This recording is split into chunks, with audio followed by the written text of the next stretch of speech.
gear, let's hit the water. Paddle and fin, where the vibe gets hotter. Kayak fishing, straight talk, hear the stories unfold. Solving freshwater adventures bold. With multiple hosts, yeah, the crew's all here. Casting lines in rivers, no need for fear. From the east to the west, we're making waves. Join the tournament hype, see how it raves. Paddle and fin, we're on the go. From the lakes to the oceans, let the good times flow. Fishing tales and triumphs will paint the scene. Give reviews and profiles, you know what we mean. Bring special guests, every episode shines. This is kayak fishing, where the world aligns. Hey guys, welcome to the Rusty Hook Kayak Fishing Podcast. Apologize, got a little bit of a cold, but we're going to kick this show off. I got the OG in the background and looking forward to talking to old Brian. It's been a while. Let's do this.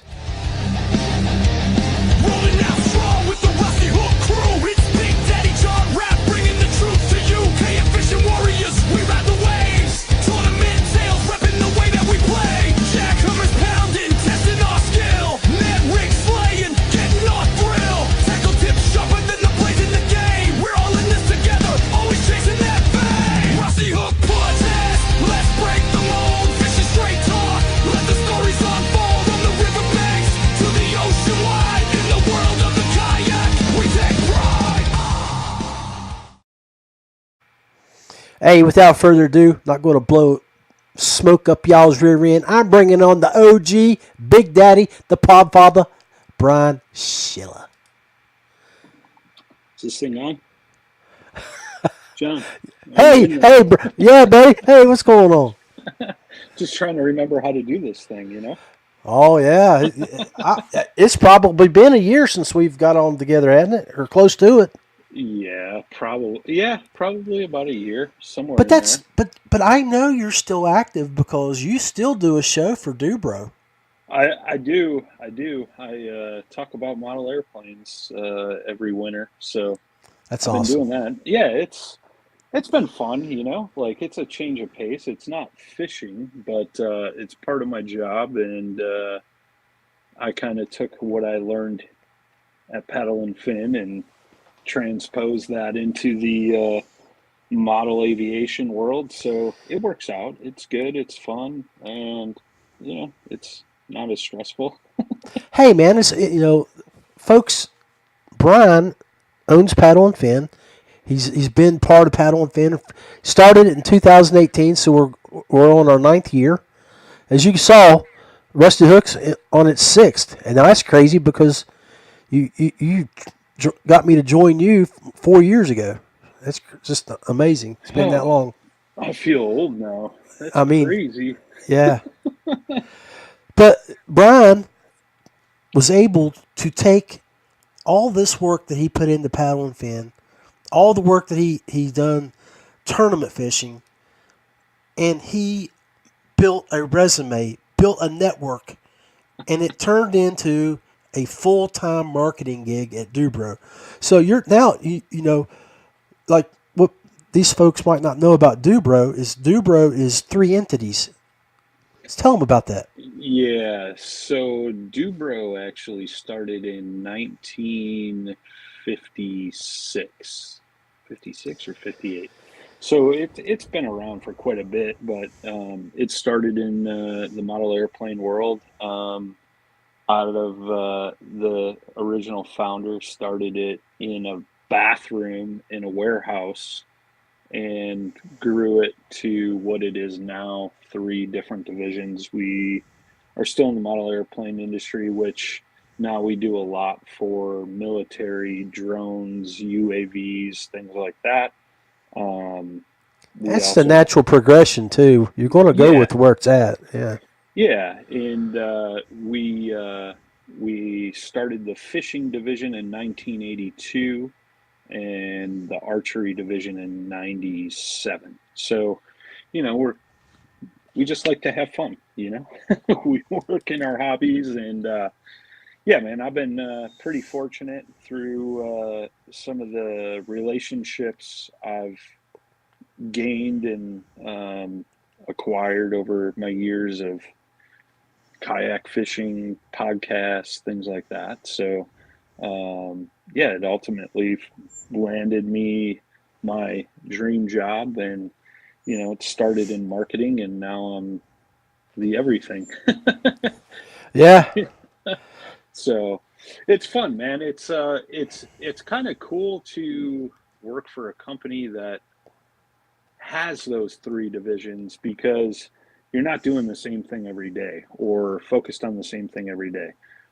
Yet that can be a little stressful. However, um, it's always something new, and I've been super fortunate to be a part of development and R&D and designing of new products for all three divisions. So, um, to me, that's pretty cool.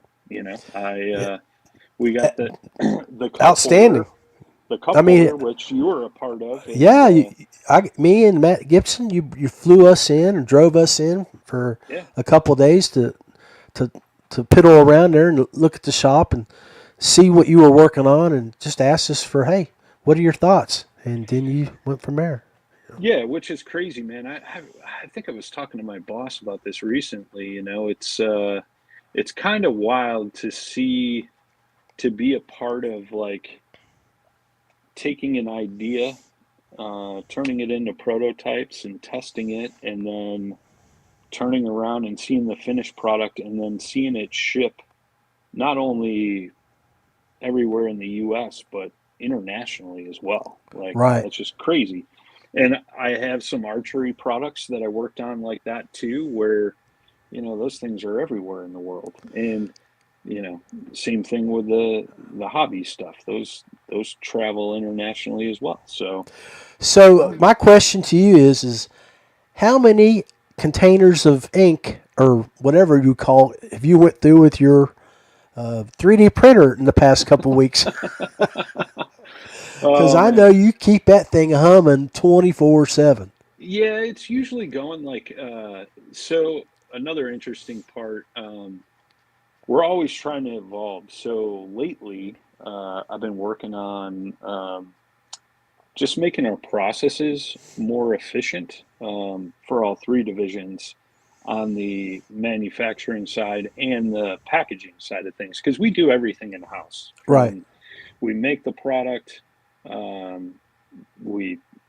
prep it for packaging, assemblies, all the packaging, the printing for the packaging, and all that is done in house, and then we ship out of the same building, all in 40,000 square feet. So, um, lately I've been working on automations and things like that, not necessarily to replace people, but to make us more efficient so we can do more. Um, Clearly, right now, with, everything going on in the world, and tariffs and things like that, there's a lot of companies that were doing things overseas that are trying to bring it back to the states because of that stuff. And so we've been trying to expand a little bit more on that side, doing some OEM work for other companies in the industries that we're in, and even outside of those industries. So, if I can develop an automation or a process that helps that manufacturing side speed up, um, the more we can do that outside work, just because we're so efficient. So I've been working on a lot of that stuff, and that's been keeping the 3D printer, going quite a bit. But that's the thing too, man. When I started there, I didn't know anything about 3D printing, and basically self-taught myself, that Man. and CAD design. So, you know, incorporating those together, um, the possibilities are endless. We don't manufacture finished good products that are 3D printed. It's just mostly for prototyping and things like that. But, um, compared to the way it was back in the day, you would either outsource that 3D printing. So you got, 3, 4 weeks lead time before you get that prototype back. Then you got to make changes and then send it back to the printer, wait another 3, 4 weeks. So now instead, we can go from idea to CAD design to a prototype in a day or two, depending on what it is, you know. And then all you have to do is send that design to your uh, person who molds it and go, Well, right? well, we mold it in house, so we were using an outside source for making the molds, Right. which was local in Wisconsin. But we're currently bringing that in house. We've invested some money recently here and more machinery and stuff, and a lot of those things are going to be all done in house, unless it's Wow, something that's like awesome. super special. So, you know, your little bud Daniel, he's been going to tool and die school, so like that's going to be his background. And Well, he should um, be about graduating here in the summer, shouldn't he? yeah, Two yeah, yeah, years? Yeah. in the summer he'll be done. So he's already started working on some stuff in house, and you know it's cool. We just keep doing our thing and growing. Oh, it's just amazing to see him grow up. One day you're teaching him about fingernail polish and toenail polish, and then the next day Jesus.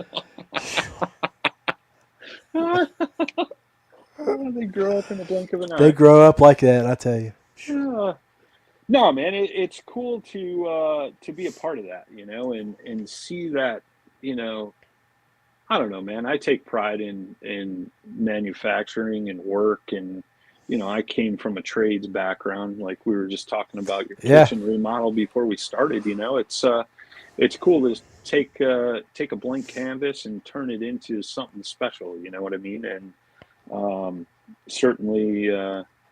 Certainly have done that with some products in the fishing world, archery world, and so on. So Well, I'm sure Brian was pleasantly surprised when you came on board with all that and was able to incorporate the old into what you do now. I mean, that's just and again, that was 2 years ago since I've been up there, over 2 years now, and the yeah, stuff that you've done now since then, I'm sure it's just even better. So yeah. I mean, like I said, dude, it's crazy because you got to keep evolving, and you know, we call it keeping up with the Joneses. You know, the fishing world especially is such a competitive, cutthroat, like new product, new product, new product, new product, where we're not necessarily that attentive to that. We're more of that. We don't want to be the Plano or Pure Fishing or Shimano or whatever, you know. We want to be that little fish in a big pond that just, you know, gets to pick up the scraps here and there, and we have our little niches. You know, we've been yeah, making rod storage systems, you know, since the '80s, and still one of our best-selling products in the fishing world. So, you know, it's one of those things, man. It's you know, we're not looking to be the big fish in the pond, but we'll certainly get up to that medium level and take what we can get, man. I mean, like I said, we work in our hobbies, so we're grateful for that in itself. The fact that we continue to do that and grow, we're super grateful for. so we were talking before it's show season, and you just got back from out Hey, west. Phoenix, yeah. Yeah. So what? How has the shows been treating you so far, and what shows are you going to next? So I was in Indianapolis in January. Then I went to Vegas, home for a couple weeks. Went to Phoenix. Those were primarily archery trade shows. Um, there was some fishing retailers there. Like this past one I was at in Phoenix, GSM was there, so they had all their stuff set up both on the hunting and fishing side of things. But um, overall, man, it sounds um, positive. You know, last year it was kind of across all industries, and I'm sure most people can relate. Like, it was just so confusing, man, between fuel prices, interest rates, tariffs, price of goods going up because of tariffs, like all that stuff. Like, some of that stuff is starting to come down, and you're starting to see the rebound of that, I feel. Um, but a lot of dealers, you know, because at those three shows, it's all dealer. focused, not open to the public. It's Right, not right. like a fishing trade show. So, you know, small mom and pop shops are super optimistic, and they've seen an increase in foot traffic in their stores and online, and all the way up to our distributors and even the customers that go direct through us. So I mean, show season's been great overall. I'm doing a consumer hobby show in Toledo, Ohio, which is like one of the big shows of the year in April. Um, and it sounds like there's a lot of hype behind that again this year. So Now, we're where's that place expecting. that you went to a couple years ago? Was it out in Indianapolis or somewhere that they had their big show and they had flags everywhere and you were able to bring a Oh, yeah. So that's the Academy of Model Aeronautics. So they do a huge in fishermen terms. They do big month long like competition, and there's different styles of the competition all throughout the month. But that's right up northeast of Indianapolis in Muncie, Indiana, and they got a big facility out there with a bunch of different flying fields and things like that. And I might make my way down there before I go to ICAST this year, but well, you answered that we're question. yeah we're a huge sponsor of that event. So I usually try to make it down there at least once a year uh, in the month of June, July, so that way I can show face for the brand. But um, yeah, so I'll stop there. I got the Toledo show, and then I'll go to ICAST in July. So, ICAST, you guys going to make the road trip this year, or are you just going to do a fly down, or what's the word I'm not or sure, man. thought? I'm not sure. I know last year Matt Gibson flew in. I drove with old Jay Randall, and we did some fishing down there as usual. We didn't do. I don't think we did any fishing on the way down. I think we Oh just wow, drove. I think we just drove straight down, and yeah, we did. poor. We drove straight down. We got to like North Florida, Southern Georgia Saturday, and then got to the Airbnb in Orlando Sunday. Set up the show Monday. Went fishing with our gal Katie Joe out on the Gulf on Tuesday, and then did the show Wednesday through Friday, and then Jay and I jumped in the truck Saturday morning, and I dropped him off right outside of Knoxville, and then drove straight home. I got home in I think it was like 22 hours or something. That's not bad. No, I mean just just send it. Yeah, Yeah, you know me. I like to drive. yeah, yeah. You guys But killed me at one time 3 years yeah, ago. Drove from what was it? We drove from Alabama to 2 hours south of Orlando. All at oh, one. that's right. No, no, no. Yeah. We What was that that? was What was that place we fished at down there in oh man, southern that's Florida? that's east of Orlando. Um, oh, what's that big reservoir there? Oh, Jimmy wanted to fish that, so we yeah. we went out there and fished that. I know I caught a couple fish. You did. We Uh, got it on video. You and Jimmy. yeah, yeah, yeah. God, I can't think of it right now. I can't either. It's hard to believe that'll be 3 years now. Yeah, that's crazy. That's crazy. But yeah, I don't know, man. I haven't really decided. I've been leaning towards flying down and flying back, but you know me, I'm always last minute. Well, we'll have to keep me in mind or keep me in thoughts on what your plans are and let me know. Yeah, And then that yeah, way, if we go back to what we did 2 years ago or something, but yeah. the Waffle House crew hitting every Waffle House, Ooh, every stop, That's one thing. That's the one thing that can make me drive. Nick and Is if Jack has to be crying that you didn't come to visit last year. yeah, no, we didn't fish Nickajack. I know I drove over to Jay's place, and then I think we left that next morning. I got to his place late, left the next morning, and headed towards Florida, man. Okay, But well, no Nickajack. man. So you, There was multiple Waffle House trips. I'm not disappointed at all. That's good. Because if there was none, I would definitely have to think, man, something's just not right. The No, land no. of. So, yeah. Well, let's take a quick break. We'll come right back. This is the Rusty Hook Podcast, supporting people and companies that support us. Feel free kayaks, paddle, pedal, or power, something for everyone. Dubro Fishing, manufacturer of fishing and marine products for freshwater and saltwater anglers. Big Lake Bait Company, Texas's #1 custom soft plastics bait maker. And Ace Adventure Resort, West Virginia's #1 go-to outdoor destination with whitewater, zip lining. You're tuned in to the Rusty Hook Podcast. More than a podcast, but a way of life. From the biggest lakes to the smallest creeks, we are all things kayak fishing. Refresh that drink, turn up the volume, and feel the excitement. It's time for the second half of the show.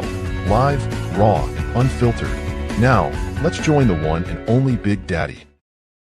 Hey, Big Daddy's back. Got Brian Schiller here with me tonight. If you missed the first half of the show, go back, watch it. Brian got to touch base a little bit with what's been going on with the crew up at Dubro and just some small talk about events like ICAST and other trips around the states where he's been doing some shows. But let's bring on the OG back and let's continue with the second half of the show. Hey, Brian, welcome back, buddy. 2 more, Big Daddy. 2 more. Oh, man. Those were the days, bro. That's been more than 4 years ago now. It's been 5 almost. Yeah, because that was the Yak Gadget thing down there, right? Yeah. 5 years ago in April. Shoot, man. Time flies when you're having fun, I guess. Yeah. Crazy. Yeah. Charles will never bring cases of Miller Lite again like that, will he? No. We went through that like water. Didn't we drink out of cases and then we had to go down to the bar and buy them out of beer? Yeah. Yeah, I think me, you, and Jimmy killed 2 cases that night. Well, I think they got smart because every year after that, it was like, oh, we ordered you guys a keg. Yeah. Yeah, I can't do that no more, man. I was going to say, I don't think we ever drank like we did that night. No, the next morning was a little rough. I know that. I couldn't even hold on to the rope when they were trying to pull us up the river. Oh, man. Fun times. Yeah. That's part of the paddle and fin experience, my friends. Is when we did our trips down to Del Holla, we would take over a houseboat or a cabin, have a keg. I'd bring my little red cooler. Yeah, I still tell that story to this day. I go, John Rapp has got to be one of the smartest tournament fishermen I've ever met because he shows up to check-in with this little red cooler full of mason jars.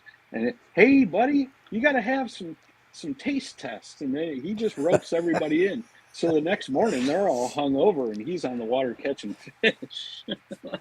Hey, it worked that one year. Yeah, it did. Took a check home. Yeah. Oh, man. Yeah. Tricks of the trade, boys and girls. Tricks of the trade. Live and learn. Yeah. Used to take it. We went to, it was the 2018 National Championship on Kentucky Lake. Yeah. And if you were down there, you might remember that during practice, we had a huge weather system blowing up, and it had a huge tornado in it involved with it. So like they were telling everybody to stay off the water the next day. Well, that night before it blew out, we had a big bonfire. I had 3 bottles of Shine. I had 2 of cinnamon and 1 of some of the best butterscotch I've ever had in my life. Well, the butterscotch got everybody warmed up. It was gone, and the whole bottle. There was about 10 of us out there. Yeah. It was gone in less than 20 minutes. I believe it. Then we drank a whole bottle of cinnamon, and the next morning 2/3 of the second one was gone. And I'm like, well, because I don't remember going to bed. I was wore out. I was wore out. Oh, yeah. Yeah, You gotta proceed with caution when you're drinking with old John Rapp. That's for well, sure. and not only me, but don't let Jack Gillespie be around either. Yeah. Old Jack. He's a bad influence. Hey, we were drinking. We were down on the Greenbrier River one year, and Beth will never forget this night because I think that's the most. That's that. She was so inebriated she didn't even fish the tournament the next morning, and then when she came down to pick us up, she was not happy. Yeah. She handed me my keys to my vehicle and said, "Here's your truck keys. I'm going home." But we were so messed up that morning that my very first cast, I had a whopper plopper. And this is a river tournament. We're floating down the river, and it's not, I mean, where we put in, it's 100 yards from the first Class 2 rapid. Oh, geez. So I cast that whopper plopper, and it just goes flying. So I'm paddling because, there's no motors. This is 2018. I'm in a feel-free lure, the barge of kayaks. I paddle to go over and try to find that thing at daybreak. It's still almost dark. I find it, then I get sucked into that Class 2, get down through there. I get turned around that Class 2 and I'll fish back up it, and I got a Senko tied on. I cast it. It goes flying. Come to find out, I grabbed my third pole, and I'm looking at it, and I could see the line was cut just below where it was just hanging. So as soon as I cast it, them boys every last one of them had reeled my line back up in there where they cut it. So I cast it up. So the sabotage was going strong that night. Oh, that's great. That's great. I love it, man. I've heard stories like that.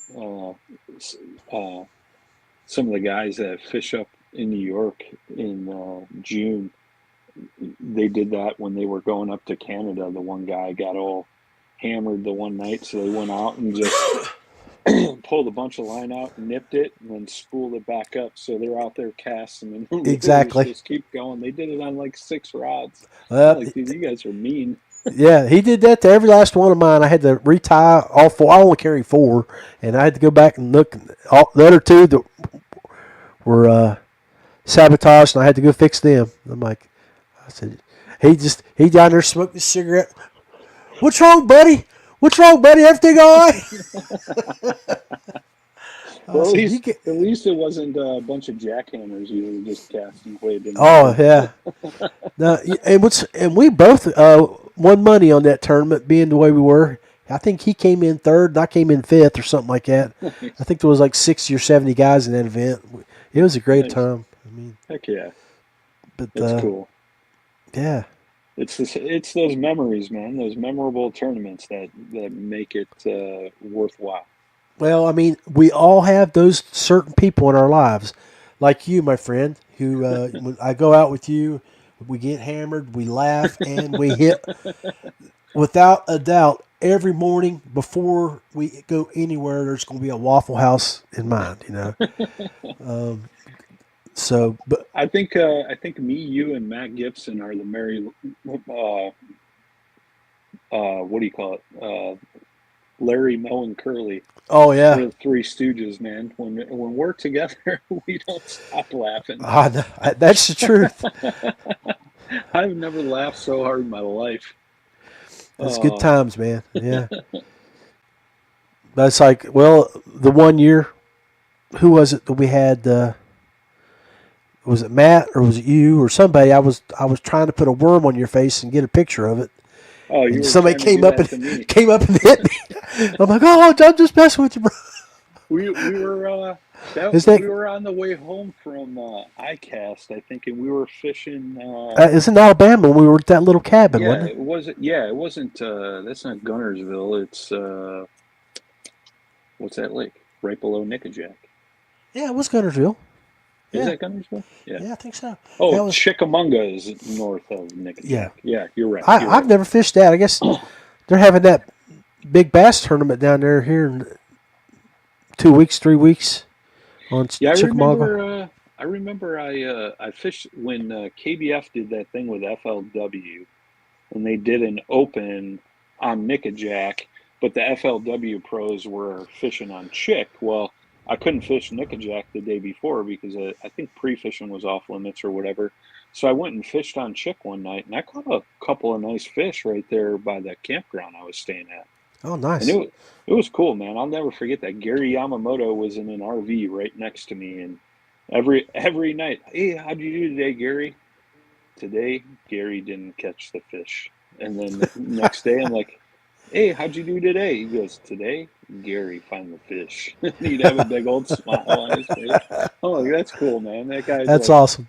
he's super down to earth, man. I had many conversations with him on that trip, and that's something I'll never forget, man.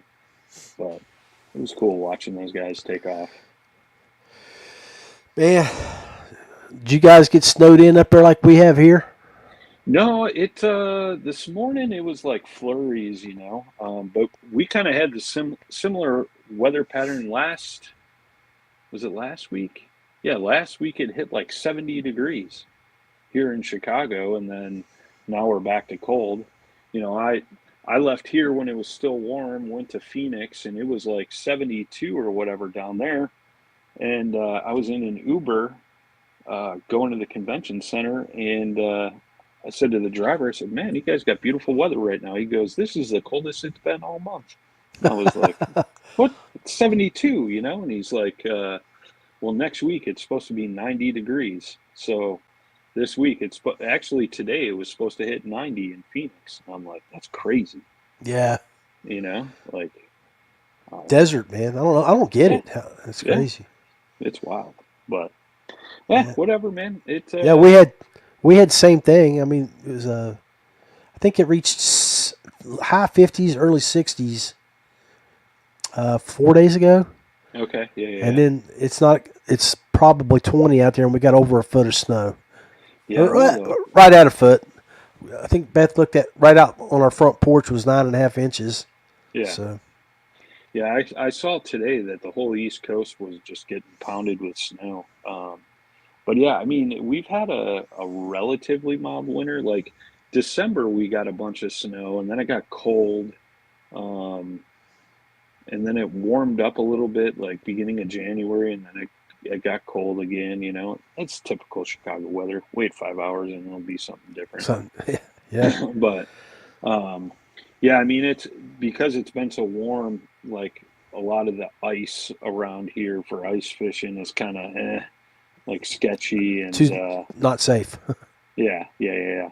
So actually, there was I just read today. There's a lake about 20 minutes from Dubro, and some guy went in over the weekend, and they found him under the ice. I think yesterday or today. So it's you got to be safe, man. It's crazy, and I know even way up north, there's a few spots up there where I think it was just north of Madison. Some trucks went in, because guys thought it was safe, and it warmed up so much that top layer ice got nasty, and They drove their trucks out on it. yeah, I mean, you could drive a vehicle on 10, 12 inches of ice, but I mean, they had 10, 12 inches, and then it got warm, and Got soft. the top layer ice got soft, and then it just gave way. So somebody's Chevy Silverado's floating right now, Oh man. and that's crazy because I know you guys don't do a bunch of ice fishing in West No, Virginia, right? no. And so like up in the north, like if your vehicle goes in, like you got to pay a hefty fine to the EPA because you got gas and oil in the waterway. You have to pay to get that thing hoisted out of there as soon as possible. And I think they only give you like 10 or 15 days. And then every day after that, it's an extensial fine. Fine. Yeah. Yeah, man. And then you get fined by the DNR and so on and so forth. So it could be a pretty hefty mistake. Yeah, not only that, but then you're out that truck and your insurance is Yep. going to look at you and like, oh, buddy, that's your fault. Yeah. Yep. They ain't going to cover you on that.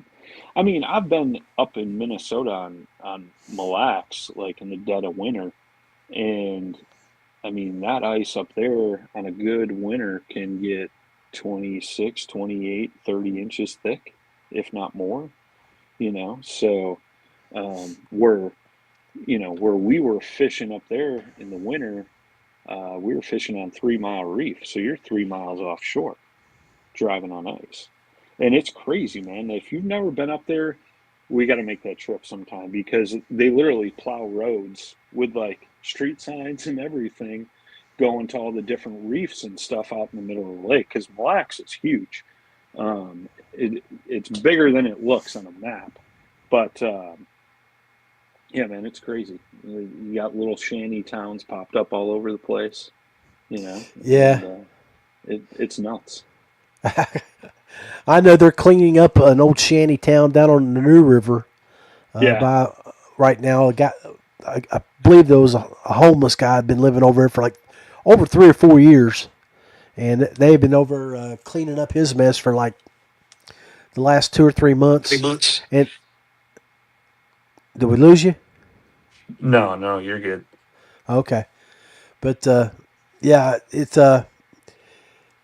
on the other side of the river, and there's no road access to it, so they had to take pontoons across to and pile up all his garbage and stuff that he had collected for all those years. Oh, jeez. So Dubro, man, what kind of you got anything coming out bait wise for the fishing industry this year? I know we did you ever finish your stuff that you were working on a couple years ago? Nope. That's still on the burner.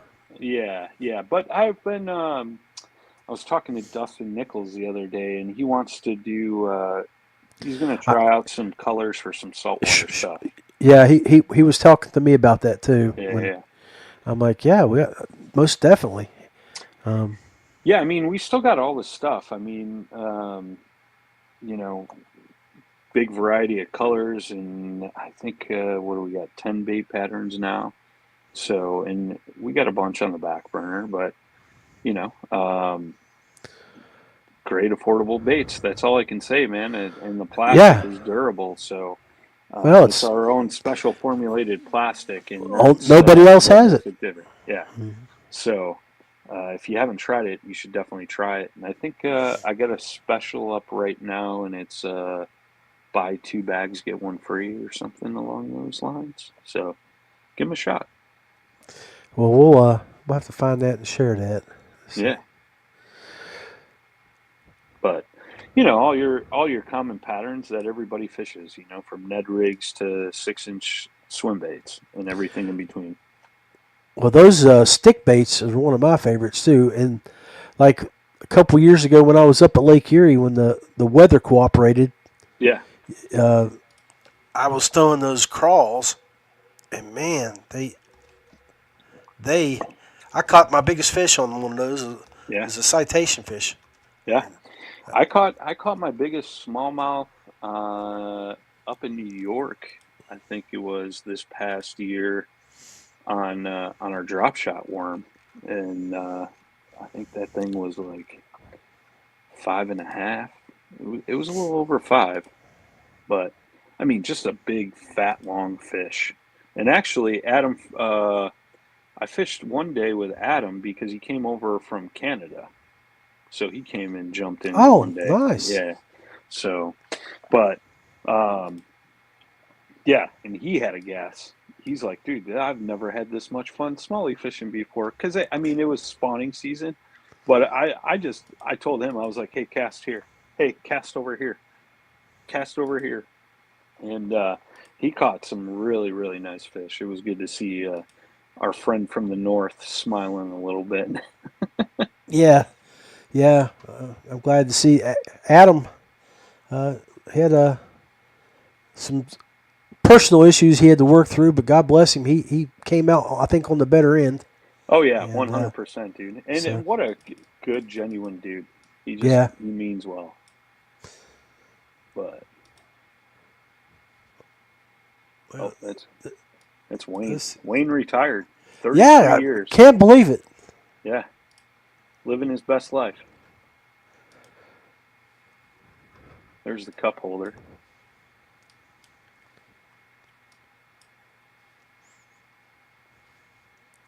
See, guys, that's the was released 2 years ago, and you can see how Brian's got that set up. And right there, you can see that's a razor blade that you Yep. can cut your line with. Yeah, So that's built-in line cutter with a replaceable razor blade. It's one screw holds it in, so you always got a line cutter. Don't need to wear a ring or have a pair of scissors or something attached. It'll get right up to the eyelet of your So your I'm back hook. in December. Let's see, that was the Black Friday sale. Yeah. I guess I'm not seeing it. But definitely go check out their website here at dubrofishing.com. Yep. You can always use a flag. Yeah.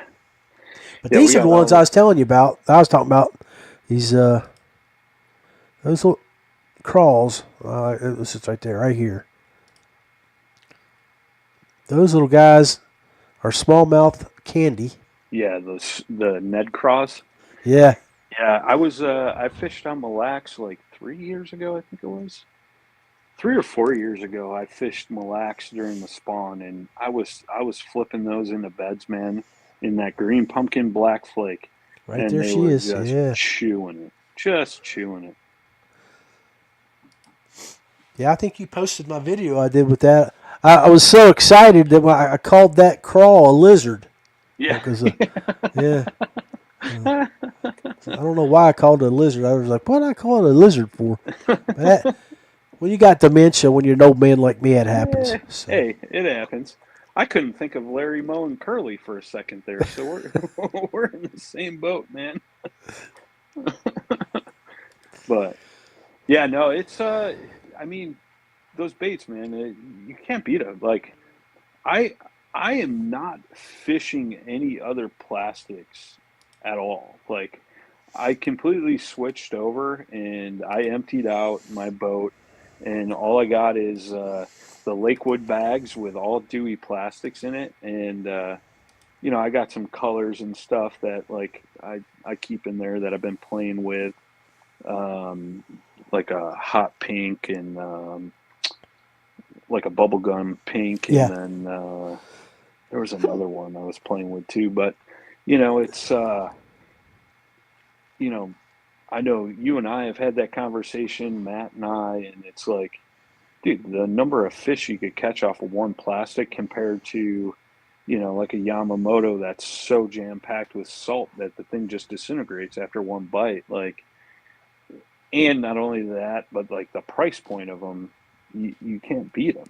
No, and I mean, it's just, there's no way to put it other than the fact that it's a high quality bait that is tournament grade, but you're not going to have to change it after every third or second, two or three strikes. Yeah, yeah, You know, I mean, I know I did some video work here locally a couple years ago, and all I was doing one of your stick baits, yeah, and I caught 6 fish on it, and it didn't need changed after that 6 fish.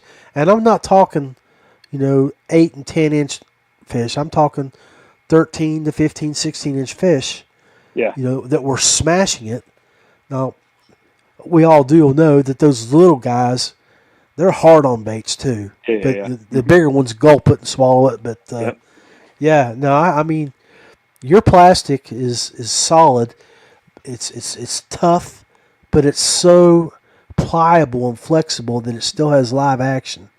Yeah, I mean, I know when I was in the testing phases, everybody knows I like to fish a shaky head, and I think I counted, it was either 14 or 15 fish on one shaky head. And then I had to bite the head off because it pulled out of the screw lock. I bit the head off, screwed it back in, and caught another dozen fish Yeah. before the plastic was trashed. So, I mean, that's 30 fish off of one plastic. And a bag of 10 is what, $5.50, I think it is. So, I mean, you do the math. Yeah. The math is you're getting a lot more for your money. Right. Yeah. I mean, trust me, like I get it why Yamamoto and some of the other plastic manufacturers make their bait so weak. They want you to buy more, All right.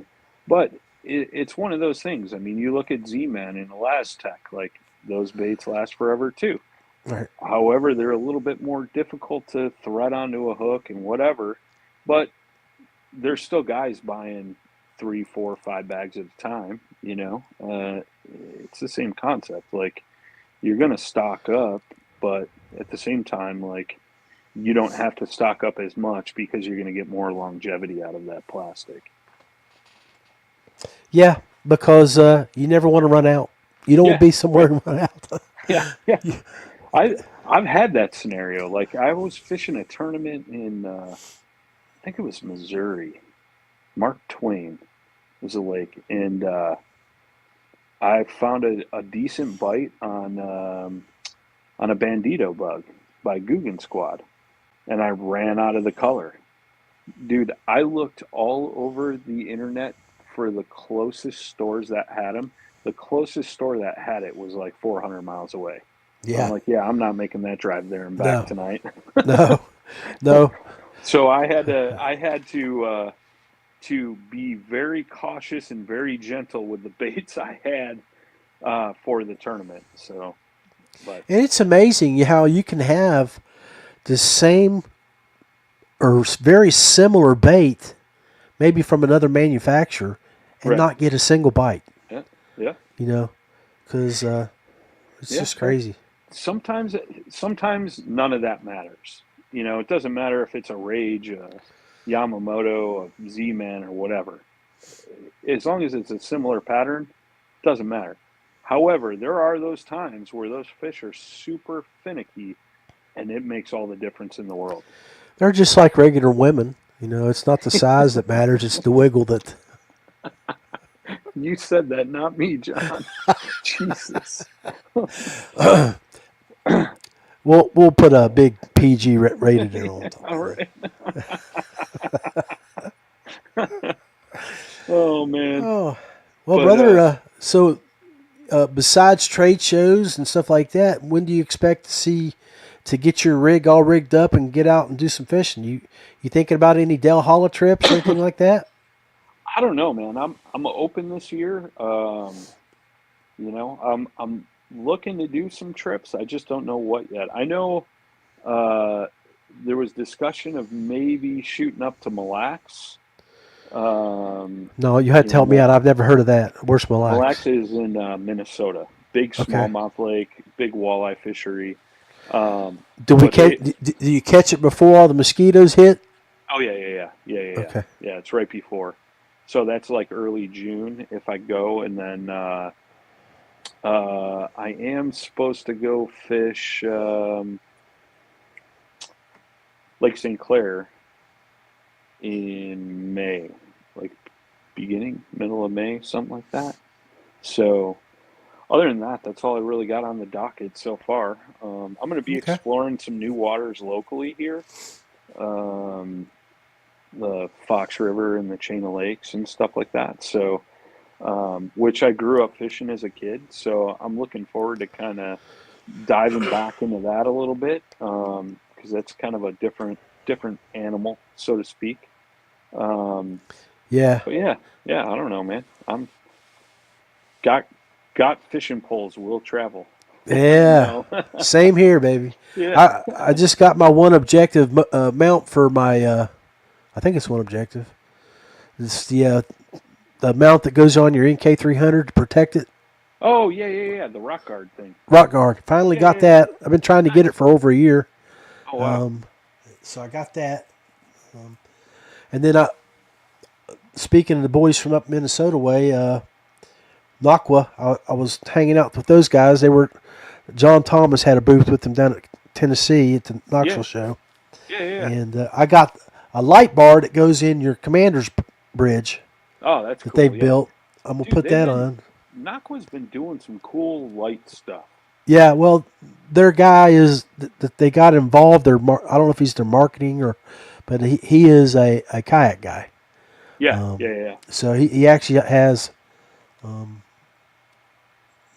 Shoot, I can't think of the brand right now off the top of my head.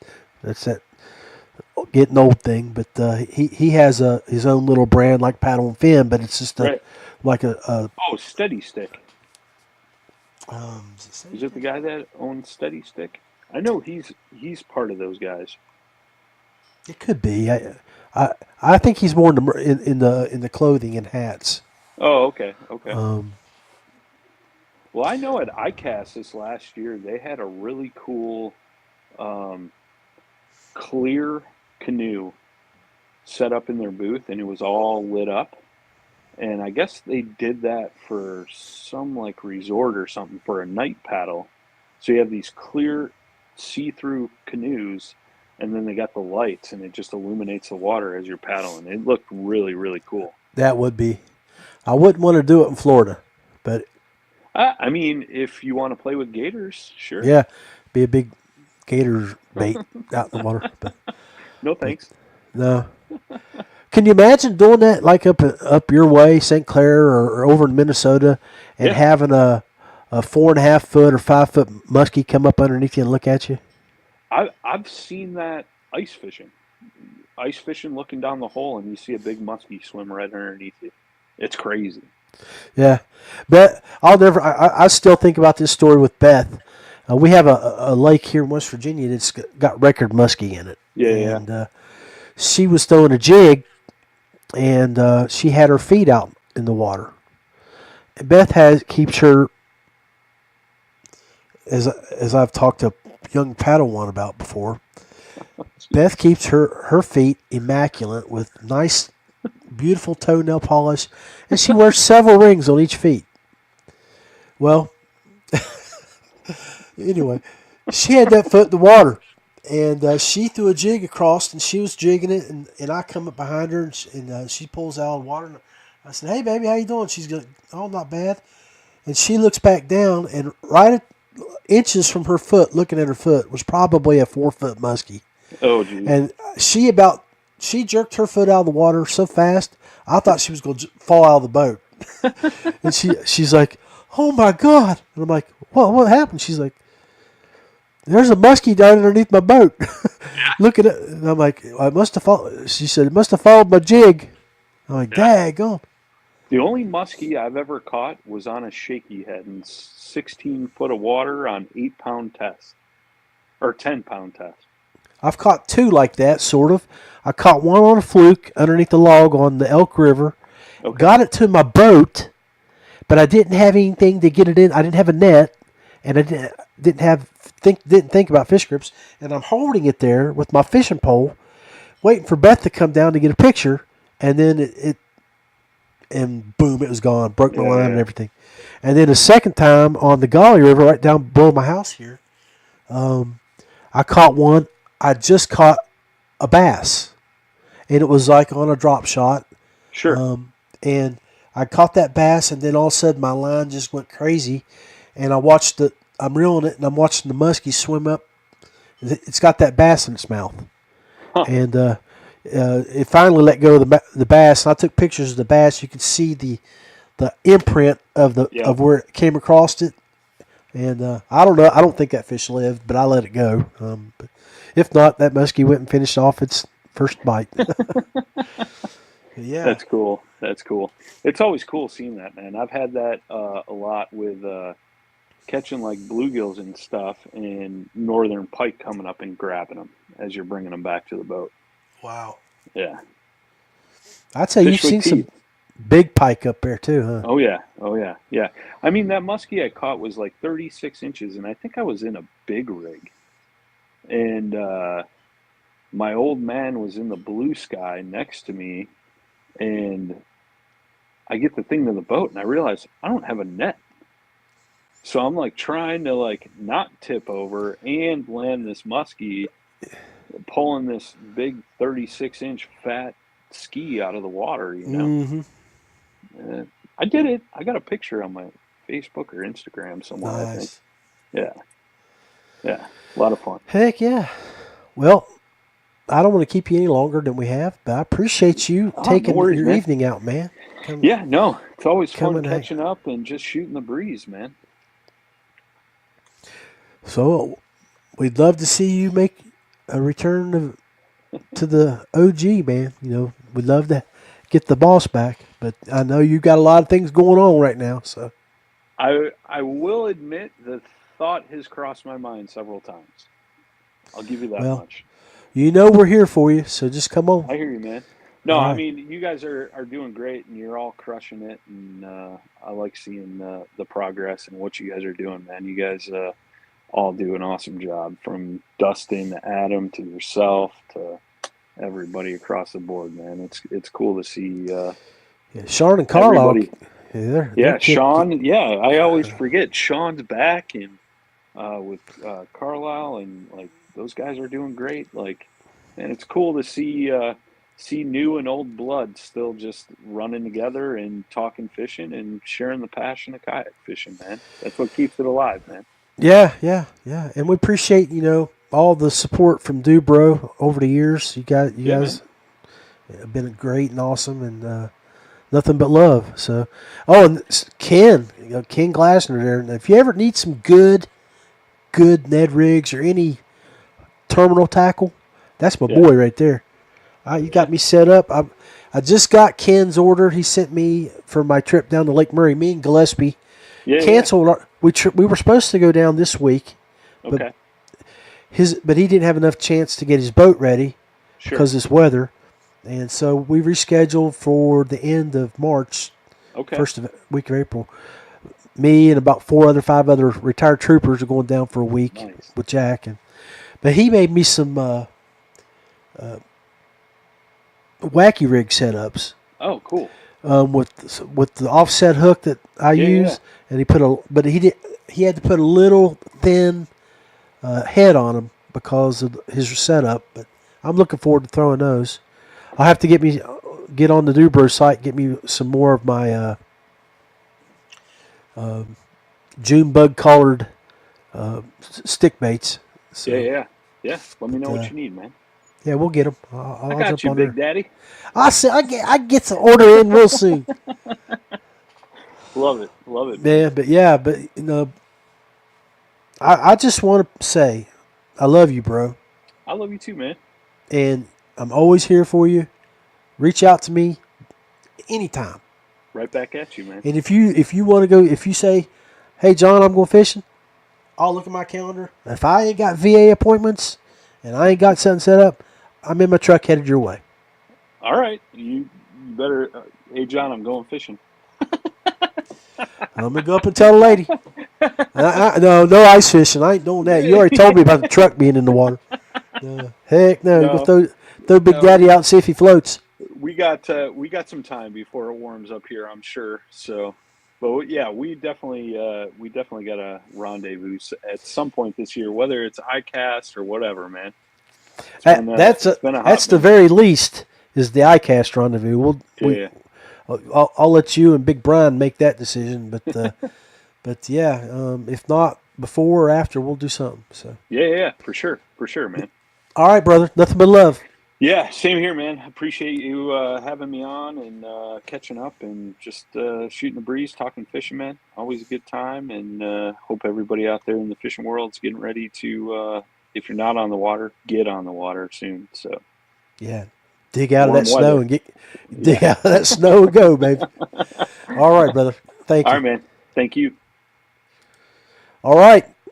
That is the total package, Brian Schiller. We thank him for coming online with us today a little bit, and we're going to kick it off out of here Rusty Hook style. What'd you say, Buddy Key?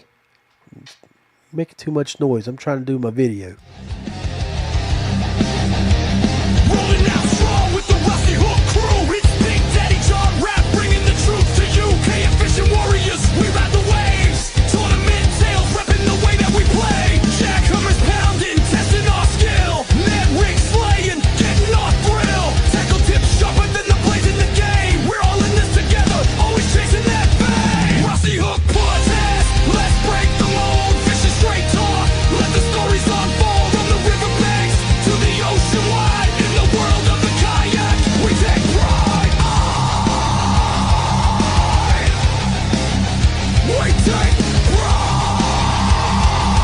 Thank you for tuning in to the Paddle and Fin Podcast Network.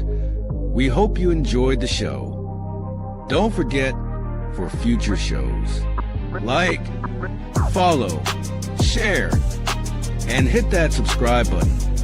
Make sure you check out our individual channels and accounts too. Want to be a guest on one of our shows and talk adventures, gear, or products? Contact us. Thank you for watching the Chasing the Tide with Dustin Nichols, The Rusty Hook with John Rapp, The River Run with Adam Fraser Cross, The Real Backwaters with Daniel Woodcock, Chasing the 20s with Carlisle Esterly and Sean Lavery. Thanks for tuning into the Paddle and Fin Network. Subscribe and always wear your PFD.